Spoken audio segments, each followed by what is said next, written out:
our episode number 15 on Dressing Room Ki Baatein, we have another special guest coming to greet us and to meet us and to also share his wonderful journey that he had as an India player.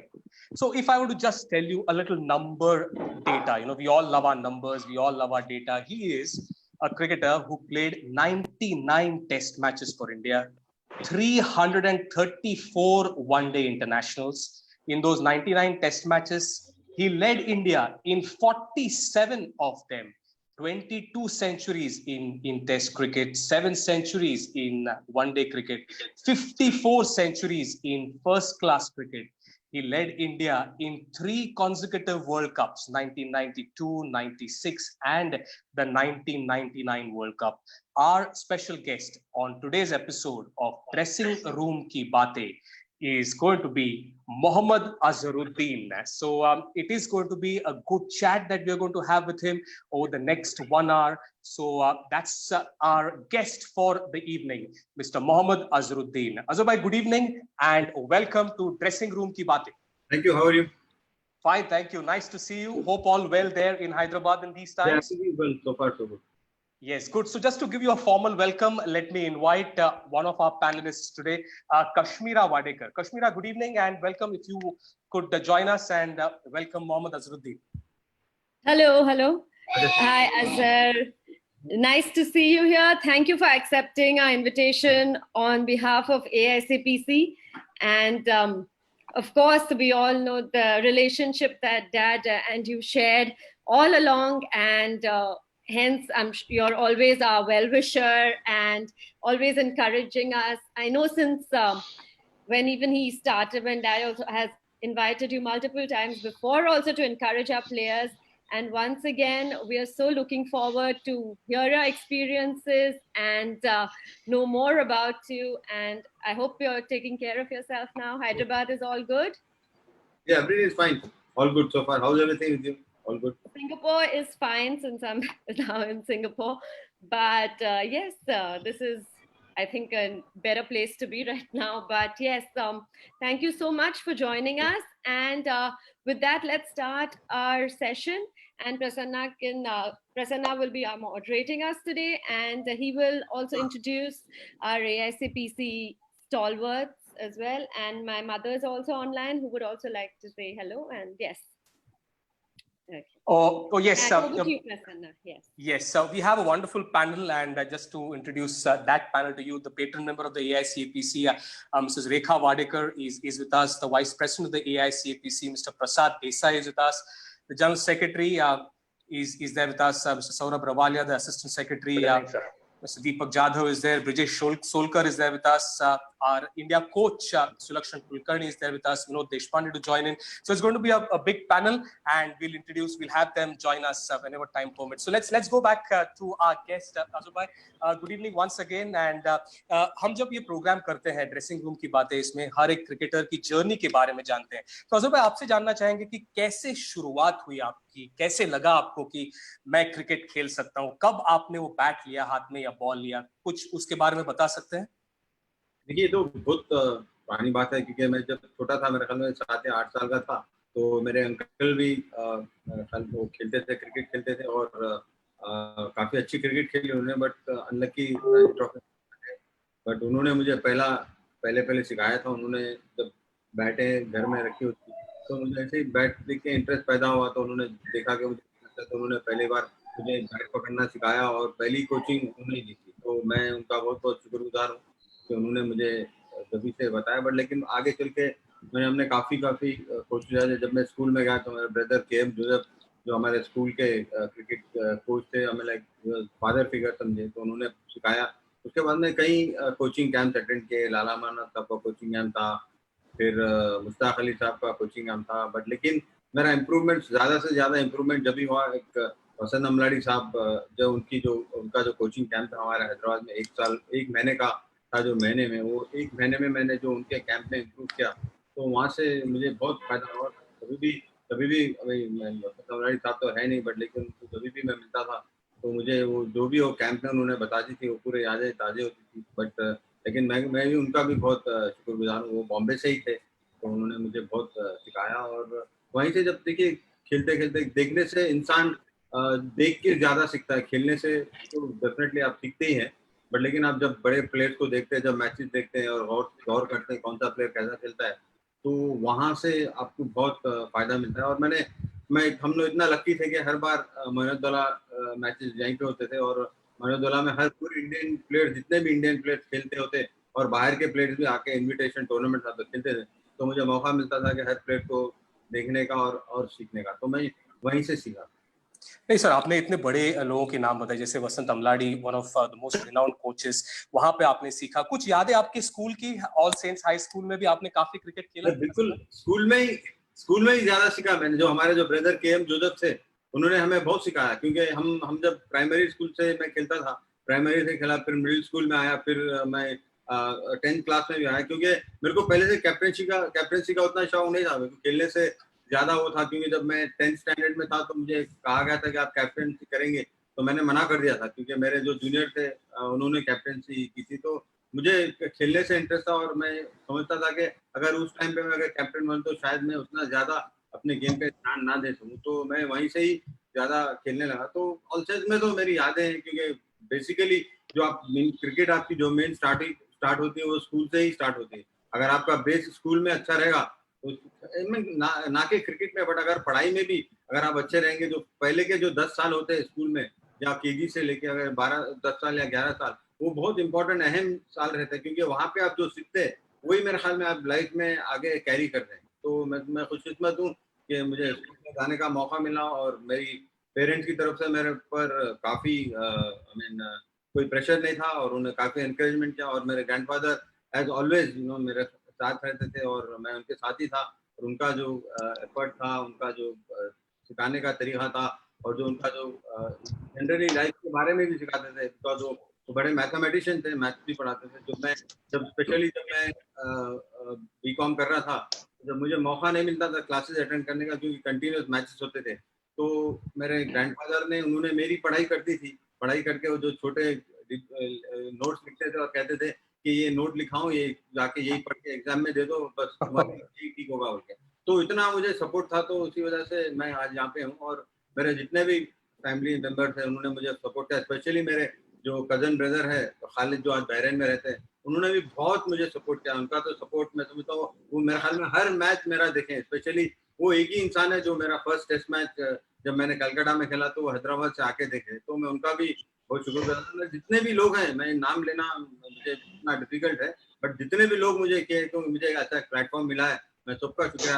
आज मैं हूँ उनकी वजह से हूँ, क्योंकि उन्होंने मुझे सही चीजें बताई, और सही चीजें सही क्या है वो बताया, और खेलने में और लाइफ में भी जो सही है, जैसे रहना चाहिए, चाहे आप जितने भी बड़े हो जाए, कैसे लोग से बिहेव करना, आप कैसे वो करना, तो ये मुझे मेरी फैमिली से और मेरे जो स्कूल में जो मैंने सीखा, तो वो मेरे साथ अभी तक है। Oh yes, absolutely. आपने बताया कि फैमिली का कितना बड़ा कंट्रीब्यूशन था, फैमिली के साथ आपका स्कूल में अपब्रिंगिंग, आपने बताया कि बीकॉम आप कर रहे थे, वहां पे यूनिवर्सिटी में आपके रन्स बने, और हैदराबाद का डेब्यू हो गया। उस रणजी ट्रॉफी डेब्यू के बारे में कुछ यादें हैं अजहर भाई? नहीं, मुझे बिल्कुल याद है, क्योंकि हम लोग कोत्तागुड़म में मैच खेल रहे थे, मुझे एकदम मुझे बहुत खुशी हुई, क्योंकि मैंने बहुत मेहनत की थी, तो मैं कभी सोचा भी नहीं था कि मैं रणजी ट्रॉफी खेलूंगा, बट लेकिन हम जब जूनियर स्टेट मैच खेले तो वहाँ पे मैं 2-3 अच्छा स्कोर किया, तो मुझे लिया गया था। बट लेकिन हम लोग मैटिंग विकेट पे खेले थे, कोत्तागुड़म में था जब, तो मैच मैटिंग विकेट पे भी होते थे। हम ज्यादातर हैदराबाद में क्रिकेट मैटिंग विकेट पे ही होती थी, तो हमको टर्फ विकेट पे खेलना रहता, तो हमारे कोचेस बोलते थे टर्फ विकेट में सामने खेलो, ब्लाइंडली सामने खेलो, तो वो एक दिमाग में रहता था। बट बैटिंग विकेट में तो बहुत ज्यादा बाउंस होता, तो ज्यादा अगर आप देखेंगे तो हैदराबाद से जितने भी प्लेयर्स होते हैं वो बैकफुट प्लेयर बहुत अच्छे हो, बैकफुट मोस्टली साउथ के जो प्लेयर्स होते हैं वो बैकफुट, उनका गेम बहुत अच्छा रहता। और तो वहीं से मैंने सीखा, क्योंकि रणजी ट्रॉफी मैच बहुत इंपॉर्टेंट मैच था, और मैं फर्स्ट सीजन में मेरे ख्याल में उतना खास सीजन तो नहीं था, 4 ही मैच खेले थे, क्योंकि साउथ जोन ग्रुप में, जब ग्रुप होते थे मैच, तो 4 टीम होती थी। 4 टीम में मैं एक 59 किया था, उसके बाद में फिर सेकंड ईयर भी उतना हाथ नहीं था, सेकंड ईयर में 2 मैच के बाद ड्रॉप हो गया, क्योंकि मैंने अच्छा नहीं किया। तो मैं अपने आप में सोच रहा था कि शायद मैं रणजी ट्रॉफी तक ही खेल सकूं, उससे ज्यादा मेरा टैलेंट कुछ नहीं है, तो बट लेकिन जो थर्ड ईयर था वहां से मुझे काफी इम्प्रूवमेंट हुआ। Oh yes, absolutely. 1982-83 में रन्स बने, बहुत सारे रन्स बने, और 1984 में इंडिया का कॉल अप आया इंग्लैंड के खिलाफ ईडन गार्डन्स की वो टेस्ट मैच, और आपके पहले ही टेस्ट मैच में 110 runs, crucial partnership with Ravi Shastri, पहले ही टेस्ट मैच में एक छोटा बच्चा ऑल सेंट्स हाई स्कूल से आया हुआ ईडन गार्डन्स पे खेल रहा है, फर्स्ट टेस्ट मैच में सेंचुरी, उन यादों के बारे में हमें बताइए अजहर भाई। 110 in your first test match at Eden Gardens. देखिए, मैंने कभी सोचा भी नहीं था कि मैं फर्स्ट मैच खेलूंगा और मैं 100 बनाऊंगा मैच में, क्योंकि मैं जब अंडर 19 का जो मैच हुआ था इंडिया अंडर 25 का इंग्लैंड के साथ, मैंने 151 किया था। तो मुझे उसके बाद मुझे ऐसा लगा कि मैं शायद टेस्ट क्रिकेट खेल सकता हूँ, क्योंकि वो मैं जब इंग्लैंड के साथ खेला था तो 2 मैच खेले थे, बोर्ड प्रेसिडेंट और अंडर 25, दोनों मैच में मैं एक में 59 नॉट आउट था, एक में 151 किया था। तो मेरे को जब से लगा कि मैं शायद टेस्ट क्रिकेट भी खेल सकता हूँ। जब तक तो मुझे कभी ऐसा लग रहा नहीं था कि मैं ऐसा खेलूंगा, बट मुझे लग रहा था कि चलो ठीक है, अगर खेलूंगा तो बहुत अच्छा रहेगा। बट लेकिन वहां पे मुझे जब 2 स्कोर किया था, 150 किया, तो मुझे लगा कि मैं टेस्ट क्रिकेट खेलता हूँ। तो मैं बिल्कुल उस मैच के बाद मैं सेलेक्ट हो गया। मुझे 2 टेस्ट मैचेस में 12th मैन रखा गया। तो मैं समझता हूँ शायद मैं फर्स्ट मैच खेलता तो जितना टेंशन में मैं ईडन गार्डन में था, उससे मेरे ख्याल में 100-200% टेंशन और होता था, क्योंकि मुझे 2 मैचेस जब दिए, मैं जो 12th मैन था, तो मुझे मौका मिला कि 2 लोग कैसा खेलते हैं, बड़े प्लेयर्स है, कैसा लोग प्रिपेयर करते हैं और कैसा मैच खेलते हैं। तो 2 मैच का एक्सपीरियंस मिला। बट लेकिन मुझे जब कलकत्ता में जब मैं गया था, तो उससे पहले रणजी ट्रॉफी में मैंने 200 किए थे एक मैच में, मछलीपट्टनम में आंध्रा के साथ था। तो उस साल मेरा फॉर्म काफी अच्छा था। तो बट मैं कॉन्फिडेंट था, बट मुझे मालूम नहीं था कि मैं थर्ड टेस्ट खेलूंगा, क्योंकि लास्ट तक मुझे 45 मिनट टॉस से पहले ही बताया गया था कि मैं टेस्ट मैच खेल रहा हूँ। तो मैं तो बहुत नर्वस था, मैं बहुत खुशी भी हो रही थी अंदर से कि अरे मौका हमें मिला। तो बट लेकिन टेंशन काफी था। बट जो भी हमारे सीनियर प्लेयर थे पूरे जनों, उन्होंने मुझे बहुत बहुत मुबारक दी और कहा कि जैसे नेचुरल जैसा तुम पहले खेल रहे थे वैसे ही खेलो। तो मैंने उतने मेरा जब नेचुरली गेम खेला, बट मुझे लगता कि मेरे ख्याल में मेरे को तीन दिन हुए शायद सेंचुरी मारने में, क्योंकि पहले दिन मैं खेला 13 नॉट आउट था, फिर दूसरे दिन जब गए तो बारिश हो गई थी, तो एक या दो ओवर हुए थे। उसके बाद में फिर थर्ड डे भी बारिश हो गई, तो फिर मेरे ख्याल में थर्ड डे के दिन ही मेरे ख्याल में एक रेस्ट डे था, उसके बाद में 100 किया था मैं। बट लेकिन उस टाइम पे मैं किस्मत वाला था कि 13 में मेरा स्टंपिंग भी छूट गया था। बट लेकिन बॉल इतना मूव हो रहा था, क्योंकि इंग्लैंड के पास अच्छे बॉलर थे, एकदम ओवरकास्ट भी होते हैं, ज्यादा ड्यू होता है वहाँ पे, तो बॉल काफी स्विंग हो रहा था। मुझे याद है कि एक ओवर में लोग 3 बार भी बीट होते हैं, बट लेकिन हमारी किस्मत थी कि 100 करना था, तो डेस्टिनी में लिखा हुआ था, तो हो गया। तो मेरे ख्याल में मेरे 100 साल में मेरा मोर देन 300 बॉल्स के ऊपर मैंने खेला था, उसके बाद 100 किया था। तो जब उसके बाद और बाद में कंपैरिजन करें तो बिल्कुल एकदम मेरी बैटिंग काफी चेंज हो गई।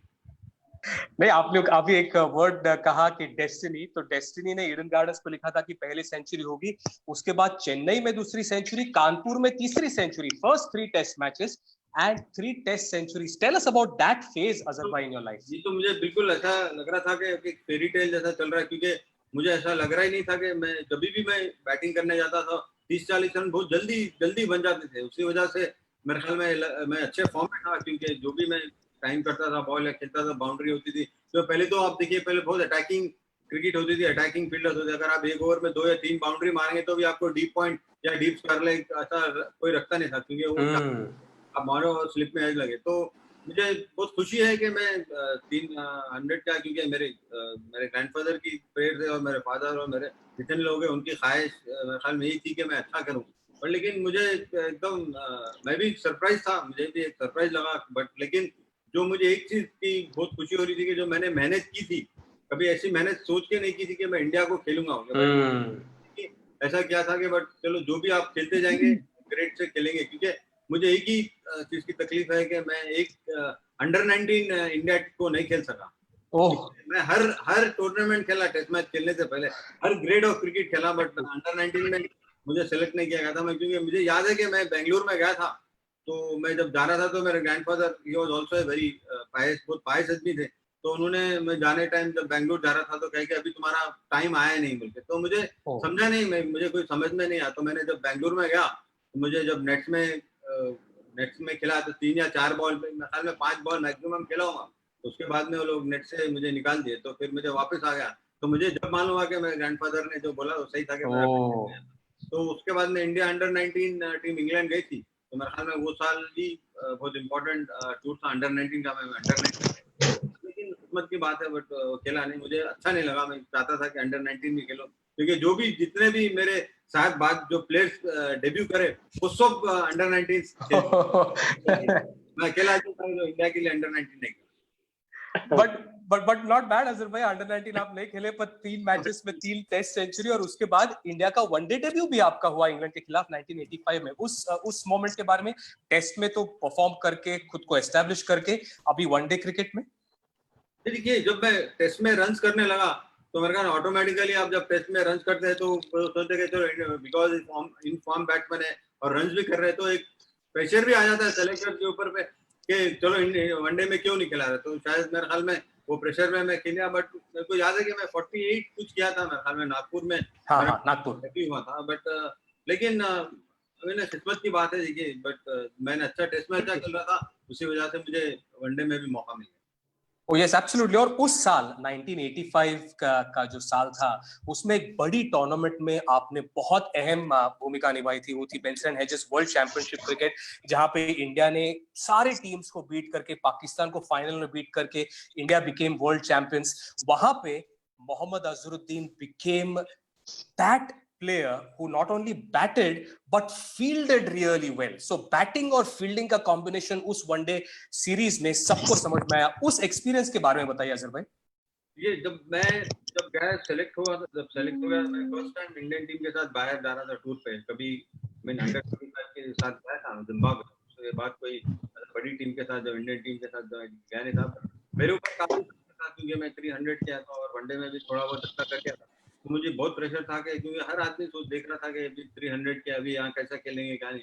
तो बट मुझे काफी रिलीफ हुआ कि मैंने जब पहले मैच में जब 93 किया नॉट आउट किया तो मुझे बहुत काफी रिलीफ हुआ। जब से मुझे एकदम थोड़ा सा टेंशन कम हो गया क्योंकि मैं काफी प्रेशर में था, मुझे समझ में नहीं आ रहा था कि मैं कैसे खेलूंगा। अब इतना प्रेशर है, लोग इतना एक्सपेक्टेशन एकदम बहुत हाई हो गए थे। जब भी मैं बैटिंग करने जाता था ऐसा क्योंकि लोग समझते हैं कि मैं 100 कर दूंगा, तो ऐसा होता नहीं है। बट लेकिन जब अब इतना अच्छा 300 करते हैं तो एक्सपेक्टेशन पब्लिक का और लोगों का और जो मेरे फैंस हैं और जो इंडिया के लोग हैं उनका ज्यादा एक्सपेक्टेशन होगा। बट लेकिन ऑस्ट्रेलिया में भी मुझे काफी प्रेशर था। बट लेकिन देखिए फील्डिंग के बारे में अगर कहते तो मैं पहले से ही फील्डिंग मेरे को जानता था कि मैं फील्डिंग बहुत इंपॉर्टेंट है, क्योंकि मैंने पहले ही जब मैं स्कूल में ही ज्यादा से ही और कॉलेज में मैंने काफी इंप्रूवमेंट हुआ मेरा फील्डिंग का। मुझे लगता था कि फील्डिंग एक इम्पोर्टेंट थिंग है, क्योंकि फील्डिंग एक ऐसी चीज है अब उसके ऊपर पैशनेट होना चाहिए फील्डर। आपको बनना है तो पहले तो आपको एकदम एथलेटिक होना पड़ता है, आपका एंटिसिपेशन अच्छा होना पड़ता है। और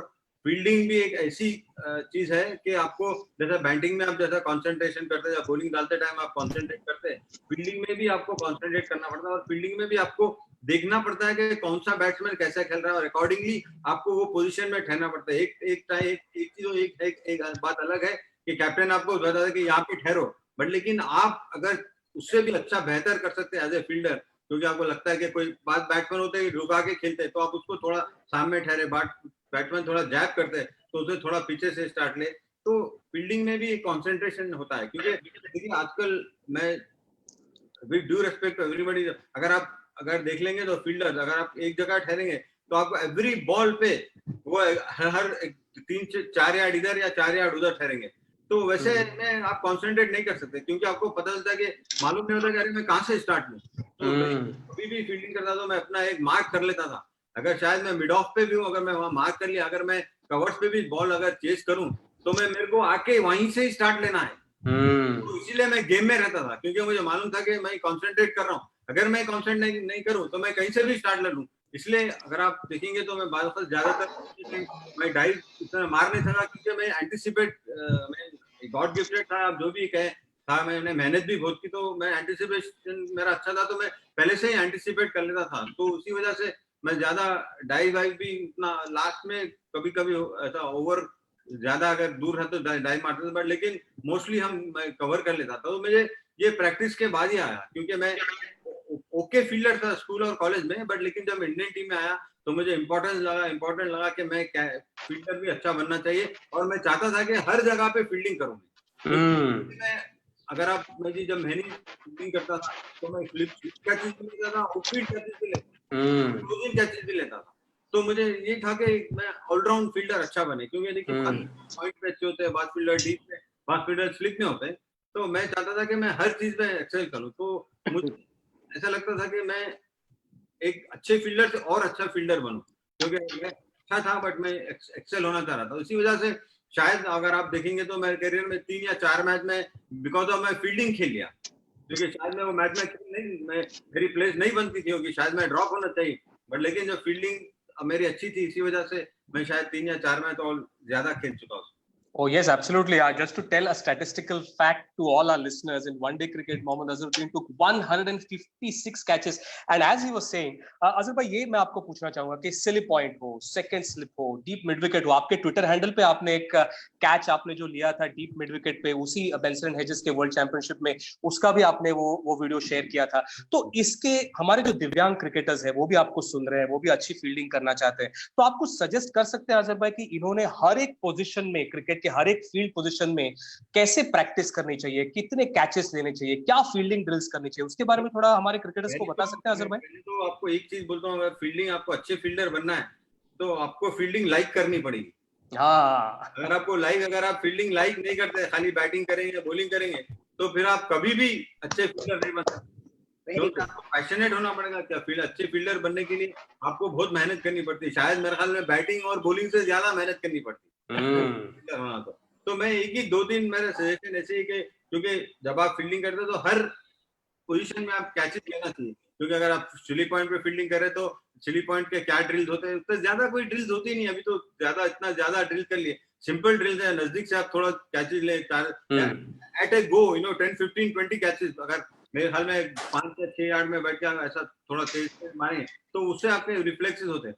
और फील्डिंग स्लिप पॉइंट की जो फील्डिंग होती है आपको बैट्समैन को देख के करना पड़ेगा। लाइक फॉर एग्जांपल जब अनिल कुंबले बॉलिंग करते थे तो मैं थोड़ा पीछे ठहरता था, क्योंकि वो काफी तेज थे, और कोई दूसरे फील्डर करते तो मैं थोड़ा सामने ठहरता था, क्योंकि आपको देखना पड़ता कौन सा बॉलर कैसे डालेगा और बैट्समैन कैसा खेलेगा। बैट्समैन जैब करते तो आपको थोड़ा पीछे ठहरना पड़ता है, बॉल फास्ट आता है, तो उससे चीजें होती है। बट लेकिन जहां तक मैं नॉर्मली मैं 100 to 150 के ऊपर कैचेस लेता था, क्योंकि मेरा इतना कैचेस लेता था कि मेरे को आइस क्यूब लेके हाथ में पकड़ना पड़ता था, क्योंकि रेड हो जाते थे। क्योंकि मेरे दोस्त भी जो मेरे हाल में मेरे साथ खेलते थे चामुंडेश्वर नाथ, उन्होंने मुझे ज्यादा कैचेस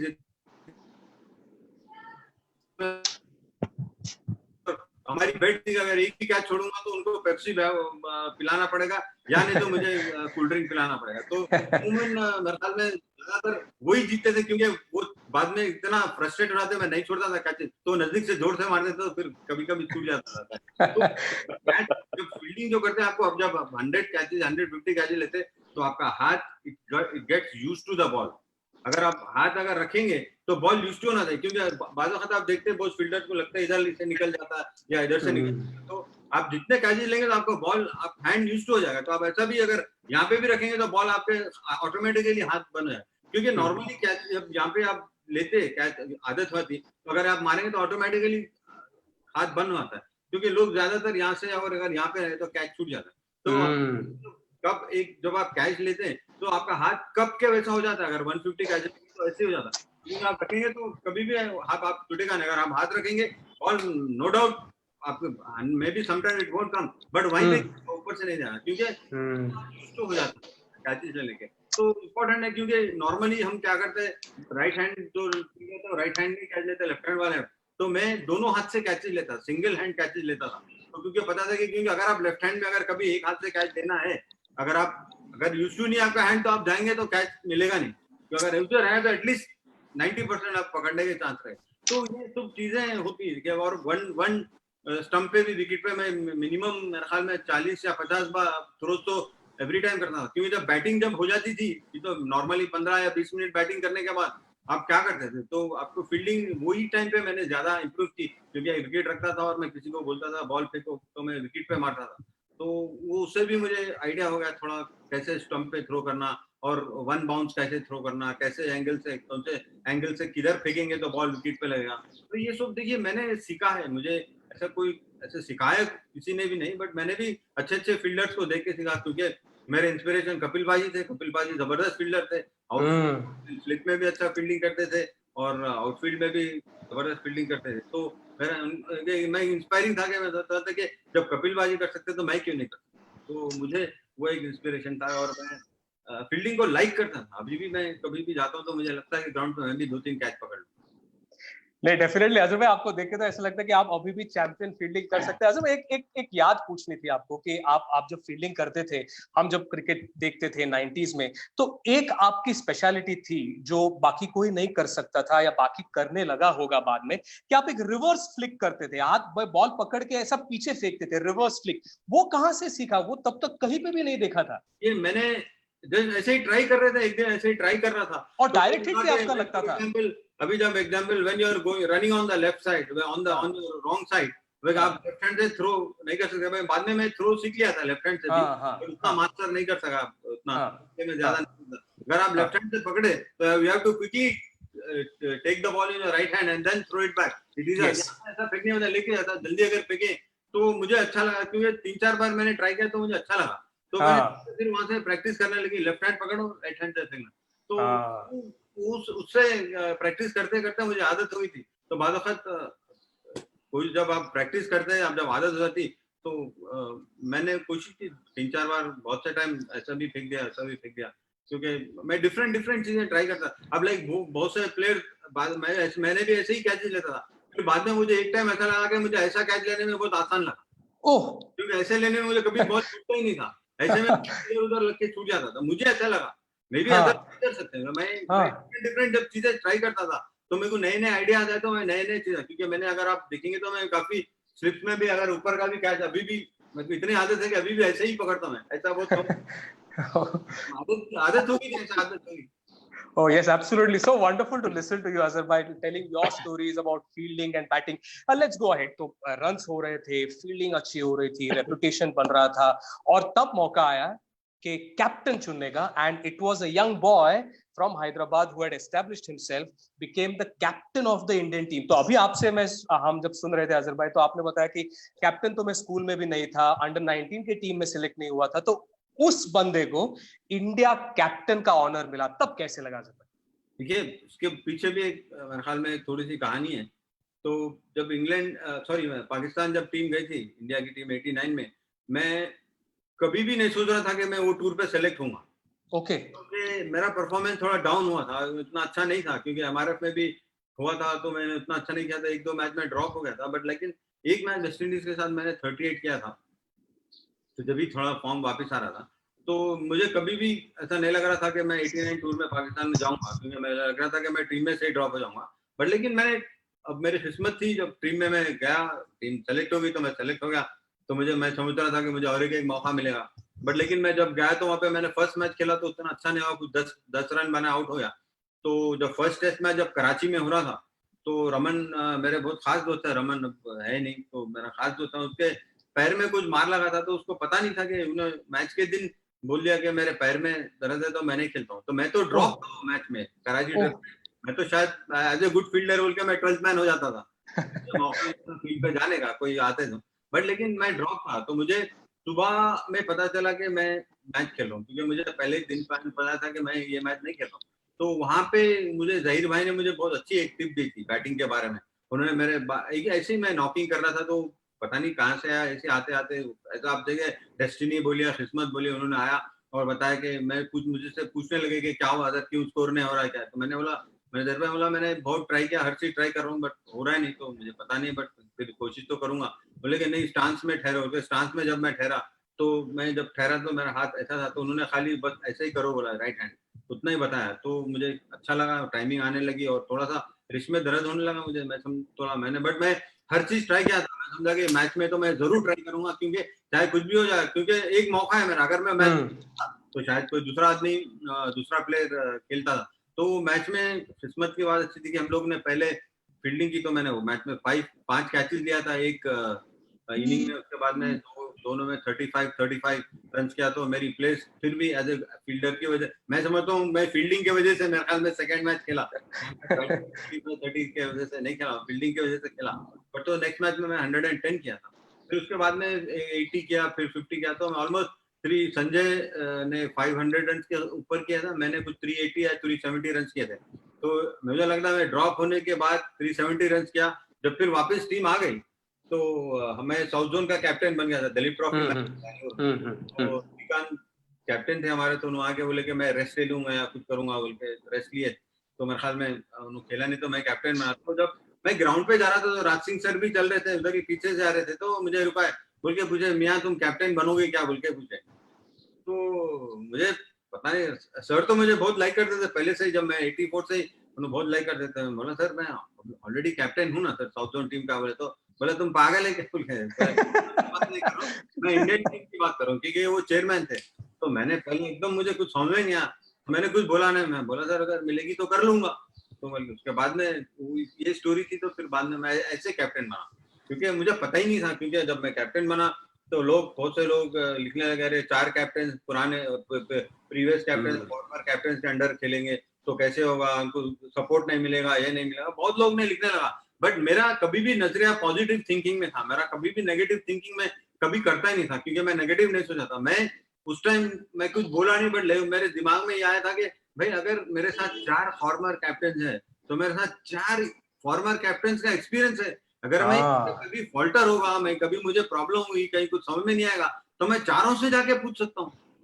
तो मैं उसको वैसे ही लिया, तो इसी वजह से मुझे कोई प्रॉब्लम हुई नहीं थी वहां पे। क्योंकि अगर मैं नेगेटिवली लेता तो शायद मैं वैसे ही सोचता था, क्योंकि मैं कभी भी पॉजिटिव भी सोचता था, कभी नेगेटिव सोचता ही नहीं। Oh yes, absolutely. Positive thinking is so important, not only just in life but in sport as well. So, tab aap captain bane, and then that opportunity came where you got the opportunity to lead India in a World Cup, and then 92 ka World Cup, 96 ka World Cup, 99 ka World Cup, 3 consecutive World Cups. Mohammad Azharuddin leading the Indian cricket team. So, jaise aapne bataya Azhar bhai ki a person who thought I'm not a good captain in his early days went on to lead India in 3 consecutive World Cups. Your experiences in that, and in all 3 World Cups, India beat Pakistan in exciting clashes there. That's right. 1992 World Cup mein, so we didn't have a very good series. We did pretty badly, but then we were doing very well. But we had but I think in that time, because the problem which happened was, like when we selected the team, it was done on a telephonic thing. Oh. So actually, I thought maybe a couple of players, who really should have been in the team were not picked. So maybe one of the reasons why we didn't perform well, but that's not an excuse, but maybe one of the reasons. It might be a reason. It's not an excuse, but we didn't play very well in the World Cup. Our performance.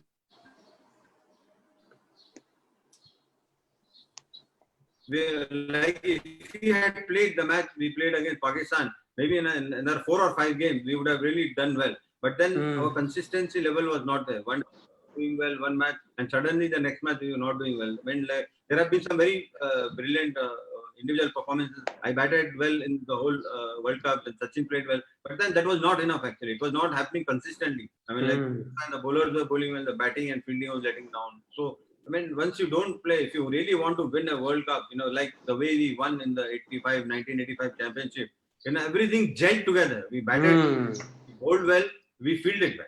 Correct. That's why we could win all the games. Understand? If we had not done well in one department, maybe we wouldn't have won one game. Maybe. So that was वो problem था. So जहाँ पे second 96 में तो I mean, in the 96 World Cup, we had a very good chance of going into the finals, but in Calcutta, I think we played very poorly. I mean, there is no excuse for that. But I think luck would have it, destiny or whatever you may say. We did not play well. We played well till the semi-finals, but after that, we really faltered. And then the 99 World Cup also, as I've said, because we were not very consistent. See, when you want to win in a World Cup, when you play in a World Cup, you have to stay consistent. You have to win consistently well. At least all the departments should be playing, I mean, at 90% level. Then only you expect to win the World Cup. But I think, I mean, we had a very good chance in 96 to win the World Cup, but we didn't play well in that semi-final match at Calcutta. Oh yes, absolutely. There's that coming in from a captain who led India in 3 consecutive World Cups. One memory in Test cricket, 92-93 का वो साल था. England के खिलाफ वो series थी. England were touring India, and India beat England 3-0 under your captaincy. And उन तीन wins में अजहर भाई 2 were inning wins for India, and then Azharuddin as the captain, Ajit Wadekar as the coach. That combination also started to work well. So can you throw some light on that series and your memories with Ajit Wadekar, who's known as the father of Divyang cricket? after I came back from Australia, we had a very long layoff. So then we had a tour to South Africa, which I think we didn't do well. Wadekar sir was made manager, come coach for the first time. He was made the coach first time. I used to know Wadekar sir right from when I was playing right from when I made my debut. I had the opportunity to meet him only after I made my debut because he was general manager. Then he took me around Baroda for 1 week or something. He was some general manager. So he took me for a deposit mobilizing thing. We collected some 27 crores. That's when I got very close to Wadekar sir. But a great, outstanding man. Whatever I am as a captain today, I owe it to him because he was observing in '92 tour. He really observed everything. But then when he came back after that in '93, I was not sure whether I will be made captain or not. But then the selector decided that they'll make captain for 2 1-days, 1 test match. So I knew that if I didn't do well, maybe I will not be able to play again because a lot of players are coming up, who are doing well. So whatever they made some very strict rules. They said no dinner, going out, nothing. Nobody should go at 10 o'clock. Everybody before 10 should be in the room. Because he was a very strict disciplinarian. But we were very. I was very happy because and when we went to South Africa, it was like a friendship tour or something like that. Every day we had to attend a dinner and all. Because then people would get upset if you don't go. Then a lot of people talk differently. So when we came back here, and I was also happy that that there's some strict rules and regulations are made. So then we went to Jaipur. Was the first match, 1-day game. We lost very closely. I think we lost last ball. I think we lost that match. And the second match, I didn't do well in that match. So again, my form was like in South Africa. I was doing well in 1-day games. I did well, but in a test match, I got only 160. So when I came back, the second match was in Chandigarh. So I got 38 not out. So I was feeling that I'm getting back my form because I felt very nice batting in Chandigarh. So we had to chase 180 or something like that, and then we chased it and we won the game. But then when I came to Calcutta, that was the most important thing. That was my test match. They said, if I don't do well in the test match, then I would be like finished. But in that test match, when I went into bat, I had a feeling in the back of my mind. Whenever I played in Calcutta, has always been my savior. The city of Calcutta has always saved me quite a number of times. So the people really loved me. The people enjoyed my game. They came in hordes to watch me play, and they always. I thought I was the most popular person in Calcutta, but then when Saurabh Dada came, number 2, took my place. So I have no issues from Calcutta. That position. So when I knew that something is going to happen, but then I got 182 in that game. But then after that, totally improved, and then I thank Mr. Jaisimha sir also. At that time when he was also I think commentating or something. He had come to cover some newspaper or something. So when I met him one time before the game, he advised me how to play. He advised me, he said, don't worry, just go out there and relax and play the way you're playing. If you take tension, you're not going to, put your natural instincts into play. But the moment you start not playing naturally what comes to you, then it's a problem. That is the problem which is happening to you. Then I said, okay, then if you see, in that 100, I took his advice. Like I was batting 155 or 150 balls or something like that.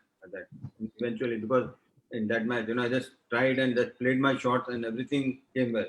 So then after that, then nothing happened for so many years. So I was made captain for a long time.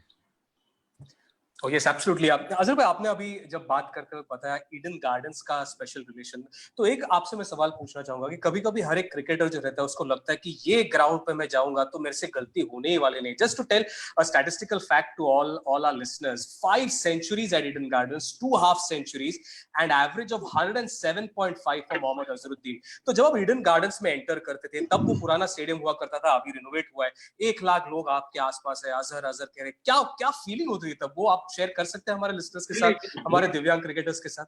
Very very different feeling, because people, 100,000 people cheering for you. It's like it's bliss actually to be thinking that so many people come to see you watch and play, and then they're shouting or taking your name, and then a lot of slogans and everything put on the.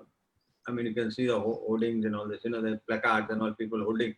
So it makes you look very good, But at the end of the day, I also felt that it's my responsibility to give them the pleasure, you know, like, I mean, they come to watch the game, they come to enjoy the game. And I really always, as a batsman, there's always in the back of my mind, again, when the people have come to watch me, whether they've enjoyed my game or not, so that was the most important thing. So I felt that, you know, I must give a lot of enjoyment to the players, you know, the people who come and watch. So that's what, was most important, while whether I was batting or fielding, both times, you know, because people come for enjoyment, they come, they pay so much money to come and watch the game so far. I mean, they should get fully and thoroughly entertained when they go back home in the evening. And then they should, when they go back home, on the way, they should be talking of what happened in that day. Oh yes, absolutely. असर भाई, अभी जो हम cricket देखते हैं, one day cricket है, T20 cricket है, यहाँ पे पावरफुल बैट्स आ गए हैं, सेंचुरीज होते हैं 40 बॉल में, 50 बॉल में। पर एक ओडीआई इनिंग जो आपने खेली थी, जिन्होंने देखी और जिनको याद है, बहुत स्पेशल है ओडीआई सेंचुरी। 62 बॉल्स में century versus New Zealand. Ultimately you played 108 not out in 65 balls, तो 62 बॉल सेंचुरी। उस एक्सपीरियंस के बारे में बताइए, क्या चल रहा था आपके मन में जब आप बैटिंग कर रहे थे? हर एक ball middle of the bat? नहीं, कुछ चल रहा नहीं था, क्योंकि मुझे याद है कि मैं नंबर 6 या नंबर 6, हाँ, 5-6 पे आप आए थे। हाँ, मैं नंबर 6 पे बैटिंग आता है, बट लेकिन हमको मेरे ख्याल में काफी 127 रन कुछ 10 या 11 ओवर में मारनी थी। जब वो टाइम पे मैं और अजय बैटिंग कर, पहले संजय बैटिंग कर रहे थे, मेरे ख्याल में संजय आउट होने के बाद फिर अजय शर्मा है, तो मैं और अजय शर्मा जब बैटिंग कर रहे तो मैंने अजय को बोला, भाई देखिए, अभी हमको कोई लॉस हो गया तो फिर हम ऑलरेडी सीरीज जीत चुके हैं, तो हमको कोशिश तो करनी पड़ेगी। तो वो उस तरह से उसने भी मारने लगा 2-2, 3-3 बाउंड्रीज, मैंने भी इधर से लगा। तो वो एक ऐसा दिन था कि everything whatever I hit was going out of the ground, so वो कनेक्ट हो रहा तो बाहर ही जा रहा था। तो उससे एक कॉन्फिडेंस भी आया और लगा कि हम लोग ये मैच जीत सकते हैं। तो उसी वजह से जब मेरे को वर्ल्ड रिकॉर्ड बना, जब भी पता चला, मैं होटल में जाने के बाद चला, मुझे ये 62 बॉल्स में 100 हुआ, मुझे पता ही नहीं था कि रिकॉर्ड है, वर्ल्ड रिकॉर्ड है या कुछ है। तो मुझे जब होटल गया तो लोगों ने कहा कि अदर भाई आपने आज अदर वर्ल्ड रिकॉर्ड बना। मैंने कौन सा वर्ल्ड रिकॉर्ड बताओ? आप 62 बॉल्स में 100 के। अच्छा, मुझे पता है, मुझे क्योंकि मालूम ही नहीं था, क्योंकि आई नेवर थॉट दैट अभी हम 60 बॉल में रन करना। हमको तो वही लग रहा था कि 281 का स्कोर था मेरे ख्याल में, शायद मेरे ख्याल में वो टारगेट हमको अचीव करना है। तो हम लोग मेरे ख्याल में 1 ओवर स्पेयर हम लोग जीत गए थे मैच, 1 या 2 ओवर पहले जीत गए थे मैच। तो बहुत अच्छा लगा, क्योंकि एक अच्छी फीलिंग आई कि हम लोग इतने डिफिकल्ट सिचुएशन से वो मैच जीते। Oh yes, absolutely. असर भाई, आपसे जब बात कर रहे थे तो आपने बैटिंग के बारे में बात की, आपने कैप्टनसी के बारे में बात की, आपकी बैटिंग कैसे आप रन्स करने लगे। एक सीजन आप जो खेले थे अजहर भाई डर्बीशायर के लिए 91-92 में आप खेले थे, और एक सीजन ऐसा था जहां पे आपका एवरेज 60 के करीब था और आपने 700 बनाए थे वहां पे, 700s आपने किए डर्बीशायर में, और आप डेविन मैल्कम, डोमिनिक कॉर्क के साथ खेले। तो वो डर्बीशायर इंग्लिश काउंटी में खेलने का आपका एक्सपीरियंस हमारे साथ शेयर कीजिए। वो तो बहुत अच्छा एक्सपीरियंस था, क्योंकि मुझे याद है कि जब मैं लास्ट मैच जब खेल रहा था तो मेरे को डर्बीशायर के प्लेयर्स आके बोले कि आप you just missed record by मेरे ख्याल में 100 run, 120 run to be the highest scorer in a season. I think 2500 run, 2016 run आपने किए, 710 half centuries. In that season I got 2500 runs, but Donald Carr, I think he used to play for Derby. He got, I think, 2600 or something like that. So I missed that because I didn't play the last game because I was sick. But anyway, that doesn't guarantee that I would have broken the record or something. But anyway, it was a very, very good experience, because in the first 6 months, first 2 months, I think it was, I went in April and May and June. It was very tough conditions. The conditions were tough, and in England, the ball at that time used to swing, and the wickets were, different. Now the wickets are very flat. Now the wickets are not like what it used to be. And then every bowler, even a bowler who's like bowling at 120 or 110, used to still swing the ball. So I found it very tough. So I was scoring 48, 50, 30, 20, but I could not get to that 100 in that 100. But then in the month of August, I think I got 500 or 600. But before that, 200. So it was very tough playing swing bowling. I remember. That time I never used to wear that inside pad, on the whatever you call inner pad or something like that. I used to be all red and blue, at one point of it became like that. Whenever it used to get it also, I never used to feel anything whether I got hit or not. It was a lot. Because when you want to play, ball is going to swing, but when pitches, it just comes in, because of conditions of the wicket and everything. So it was very tough experience, but I really enjoyed it. We came, I think, from number 16, we came to number 3 in that season in the championship.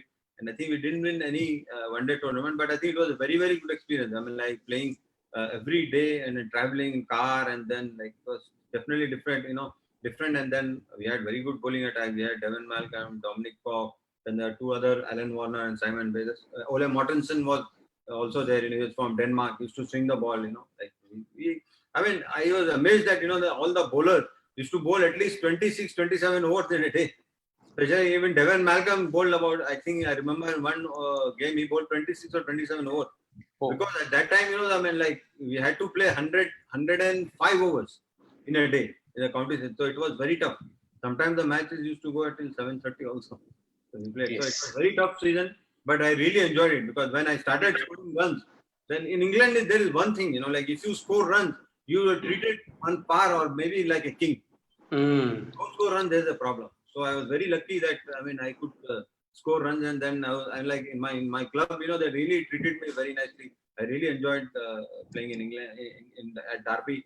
I played another season in 2000. No, I played in 1994, but I had to come back in August because India was touring Sri Lanka for some tournament. So I had to midway, but then I really enjoyed the 2 seasons. So. Oh yes, absolutely. Azhar भाई आपके साथ जब बात कर रहे थे तो fielding की बात हुई, फिटनेस की बात हुई, और तीसरा F जो है उसके बारे में अगर मैं नहीं पूछूं तो वो सही नहीं होगा. आपका ट्विटर हैंडल भी उसी के नाम से है, अजहर फ्लिक्स. तो ये फ्लिक और आपकी जो रिस्ट की कलाइयों की जो जादू थी, उसके बारे में हम सारे लिसनर्स आपसे सुनना चाहेंगे. मतलब ऐसा कर दिया तो मिड विकेट से बाउंड्री, तो वो कैसे आपके स्किल सेट में आया? देखिए, एक्चुअली जब मैं स्कूल में था, कॉलेज में था, रणजी ट्रॉफी में भी था, तो मुझे पता ही नहीं था कि मैं रिस्टी प्लेयर हूँ. जब मैंने फर्स्ट 100 की तो लोगों ने थोड़ा बहुत लिखने लगा रिस्टी प्लेयर बोल के, तो मैं उतना ज्यादा उसको वो दिया नहीं, उतना ध्यान नहीं दिया. बट लेकिन जब सेकंड 100 किया तो उसके बाद में बहुत ज्यादा ही हो गया. रिस्टी प्लेयर है, तो मुझे बिल्कुल समझ में नहीं आ रहा था. बोला इतने दिन से मैं खेल रहा हूँ, मुझे कैसे नहीं मालूम कि मैं रिस्टी प्लेयर हूँ. Started writing again and again. The English media was also there. Our media, everybody had started writing so many things. I came under a lot of pressure.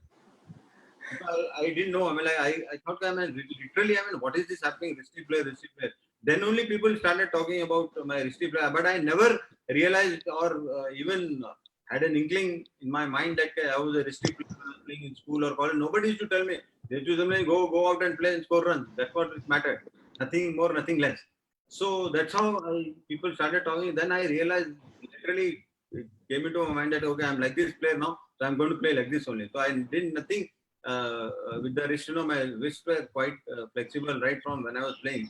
As I have said, I didn't know whether I was a wristy player. So that's also, it's like a story, I never knew, because at that time, they put so much in my mind. Then I realized, then I started playing with a light bat, because then slightly, because we used to, in the beginning, whatever bats we used to get, we used to play.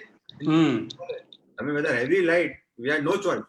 But then I had to make a choice here. When I had then I started playing with a heavy light bat, because then, when I started playing with heavy bat, before it was nothing like that. I never felt. But then the moment I started playing with a heavy bat, I felt very different, because I was mentally put in my mind that then I started playing with a very light bat, and that's how things happened. I never a risky player. But most of my 100 are offside 100s. Yes, absolutely. And it's so nice to know these things from you. और इतना अच्छा लगा आपसे बात करके. आपने cricket के journey के बारे में बात की. About risky player. So I want to tell people that I was a good offside player too. No, that's so nice to listen from you, and with a smile on your face के सारे जो मेरे अच्छे centuries थे वो offside पे आए. अजहर आपसे बात करके बहुत अच्छा लगा. But before we let you go, one advice that you would like to give to all the young cricketers and to all the listeners who are tuning in and listening to you and listening to your journey that you've had as a person and as a cricketer then? See, the first advice I will give is to all the youngsters, then if you have the skill, then continue to play the game. If you don't have the skill, just don't play for the sake of playing. Because then you might be doing something, you might have something good, your skill may be different might be good in a different game or in another field. So first is skill, then if you have the skill, then there is a lot of hard work, practice, dedication, application, everything comes after that. So when you have the skill, you have to make sure that the skill, you have to practice the skill, because a lot of players who are very, very skillful, when I was playing, unfortunately, I don't want to name them, but they could not play long because they had a lot of skill, maybe 100 times better than me or better than so many other players at that time. But they didn't do justice to the skill. They didn't practice hard. When you have the skill, you have to put that skill into practice. Then only the skill will give you result. So I think the most important thing is not to get frustrated. Okay, when you don't do well, it doesn't matter, because it happens to everybody. But when you think positive things only will happen. The moment you start thinking negatively, like for example, if I start thinking about a person who's a very good person, but in my eyes, I start thinking about negatively about him, but I will think only negative about him. You will never doubt yourself, because there is no cure for doubt. Oh, yes, absolutely. You cannot go. And when you have the natural instincts, just go and play the way what naturally comes to you. The moment you start holding your natural instinct, then you're doing something which you're not supposed to do, which is not been given, which is not been God gifted to you. So that's what the main thing. But learn good habits and stay very fit, and then don't get into the wrong things. Oh, yes, absolutely. Put your skills into practice. Don't get frustrated. That's an important message coming to us from former India captain Mohammad Azharuddin. Azhar bhai, it was a pleasure talking to you. Thank you so much for sharing your time with us. But before we let you go from our panel, if all the other panelists also are listening to me, I want to say a big hello to them. Yes. A couple of minutes they want to talk to you. Firstly, may I invite the patron member of AICAPC, Rekha Wadekar, madam. Yeah, everybody, ma'am, I want to thank Rekha also, because I think, it's only because of her, and it's only because the love and support I had from Wadekar sir and ma'am. It was like, I have no words to describe. It's only because of that I'm sitting here today. Yes, Rekha ma'am, anything that you would like to add? Azhar, how are you? How are you? I'm fine, ma'am. How are you, ma'am? ठीक है. शुक्रिया यहाँ आके हमारी शुक्रिया बोले तो मेरी इज्जत निकाल देना. शुक्रिया नहीं, इज्जत की बात नहीं है, अभी तो टाइम चेंज हुआ है. नहीं, आप तो हुकुम कर सकते हैं. नहीं, अजीत भाई आपको आप भी हुकुम कर सकते हैं मुझे. सुनिए, अजीत भाई का और आपका रिलेशन इतना प्यारा था ना. जी सर, जी मैम. मुझे वो हक है कि आपको थैंक्स बोले. नहीं, वही तो बोल रहा हूँ, आपको हुकुम कर सकते हैं, थैंक यू बोलने की जरूरत ही नहीं है. और कभी वो मैच के बाद आते थे ना, बोलते थे कि अजू क्या खेला. अरे उसके रिस्ट में जो जान है ना, जो स्ट्रोक करता है ना, वो नजाकत होती है उसमें देखने में. प्रसन्न ने वही बोला आपको. ये भी अजीत भाई भी यही बोलते थे, वो नजाकत हमको देखने मिलती है. और दूसरी बात आपकी उनको बहुत अच्छी लगती थी, वो आपकी सादगी और मॉडेस्टी. उसका मैं जिक्र नहीं करूँ तो नहीं होगा, क्योंकि वो पहले ही वैसे, खुद भी वैसे ही थे. वो भी वैसे ही थे. हाँ, तो हमारी जमती थी मैम. हाँ, तो वही बहुत चलती थी आपकी. तो इसलिए मैं उसका नहीं जिक्र करूँ तो कैसे होगा. हाँ, तो अगेन फिर से मैं धन्यवाद देती हूँ आपको. ऐसे ही आते रहना, और all the best to you. Thank you. कभी भी हाजिर है मैं, कभी भी हाजिर. Thank you. Thank you so much, Rekha. And final words, vote of thanks from the Vice President of the AICAPC, Prasad Desai. Prasad, so over to you. Actually, I want to congratulate them also, because I didn't realize that. I was given to World champions. Won the World Series, the championship. I want to congratulate all the team members. And please, coach is there. I think. Please. Yes, Sulu sir is here. Hi. And then, if I can do anything for them, I will definitely. He is already doing it. So hopefully, they will go on to win many more tournaments. It's not a very easy thing, when you are physically unable to do anything, but still going and playing and giving the best for the country. I think our performance is nothing in front of you. Yes, absolutely. Prasad sir, anything that you would like to add? Of course, Ajju bhai, कैसे आप? Very good. How are you? बस बढ़िया अज्जू भाई. अज्जू भाई, मैं हमेशा बच्चों को यही बोलूंगा कि हम्बलनेस का एपिटोम जो है अज्जू भाई है, and I call him a God's man. भगवान का आदमी है. And हमेशा जूनियर क्रिकेटर्स के कंधे पे हाथ डाल के कॉन्फिडेंस देते रहे हमको. And he was like a great idol for us. And किसी को भी नीचा नहीं किया इस इंसान ने, और सबको equally treat किया. And you can see how humble he is. All the best, Ajju bhai, and thank you for accepting the invitation. My pleasure. बहुत शुक्रिया अज्जू भाई. My pleasure. My pleasure. Thank you so much once again, Azhar bhai. Thank you so much to Mohammad Azharuddin. Thank you so much to all our wonderful listeners for tuning in to Dressing Room Ki Baatein. We meet next weekend. Till then, thank you so much and have a great evening. Once again, thank you, Azhar bhai. Thank you. Thank you, Ajju bhai. Thank you. Thank you. इसका link मिल सकता है